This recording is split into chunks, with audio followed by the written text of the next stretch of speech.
Kansas is at a critical spot right now. What happens over the next 5 years is going to define Kansas for the next several decades. And frankly, I want Kansas to be a place where my two daughters feel inspired to build their lives. And I think that's something that a lot of Kansans share with me. And so for Sybil and I, having a family has actually been a big part of this decision to run for governor. I think what's important really are our goals, which is we realize first and foremost we need to grow the Kansas economy. Kansas is facing a demographic challenge that is not dissimilar to other parts of the country, but maybe a little bit more acute here. I mean, we've got an aging population, and if we are going to be able to provide services for an increasingly dependent population, we are going to have to grow the Kansas economy. And so what I would say is that in the past, we really haven't had what I would consider to be a proactive strategy for growing the Kansas economy. I think what we've had is a series of tactics. We're going to do a tax cut here and, maybe provide some incentives there, but we really haven't thought about it and said, what are Kansas's natural advantages? What are those things that we can leverage? And, in my private sector life, I do this every day. As we look at our companies and we say, what markets do we want to grow into? What new products do we want to introduce? We have to start with that basic question of what are our natural advantages? And for the state of Kansas, we are at the geographic center of the United States at a time when our economy is quickly moving from a bricks and mortar to a distributed economy. We should be the distribution capital of America. We have access to low-cost manufacturing inputs in the form of agricultural products, dairy products, low-cost renewable energy, and ultimately we've got 3 Class 1 railroads traveling through Kansas, multiple regional railroads. We should be the intermodal manufacturing capital of America. And so what we need to do is have a proactive set of policies that enable those industries. And so what I think we need to do is have a local regulatory compact. We need to say to localities in our state, if you're willing to agree to streamline this process to allow us to develop these industries that are going to create jobs and opportunity and economic opportunity in Kansas, we will target economic development dollars to you. So it's sort of an incentive approach to take care of that bottleneck that's preventing us from being able to proactively pursue those opportunities. I hadn't heard anybody ever mention anything like that. Well, and I think that's what you're going to find from us. I mean, the Democratic Party and the Republican Party, I believe, are playing out of old playbooks. They're bringing old solutions to what are invariably new problems. Today, to me, being politically independent is not about ideology.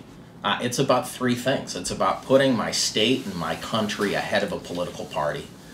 It's about using facts and common sense to solve problems, not just clinging to rigid ideological solutions, even when they're not working.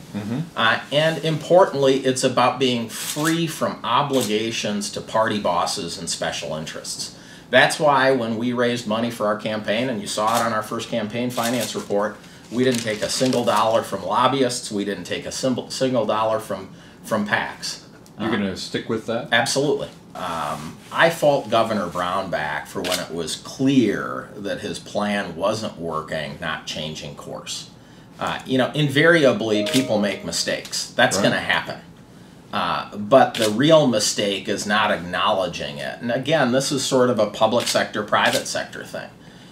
Private sector companies that ignore inconvenient facts, private sector companies that stay on the same course despite all evidence that they're wrong, go out of business. You would think. And so I've got a friend, a business partner of mine, who always says, I reserve the right to be smarter tomorrow than I am today. Well, and at the end of the day, we have had a government in Topeka that has been very resistant to the involvement of its citizens. And you'll see when we come out with our transparency plan that we plan to open up the State House to the citizens of Kansas. We view them as equal partners in the problem-solving process, and we're going to involve them. And I also agree. We've got hard issues. We've got tough issues to solve.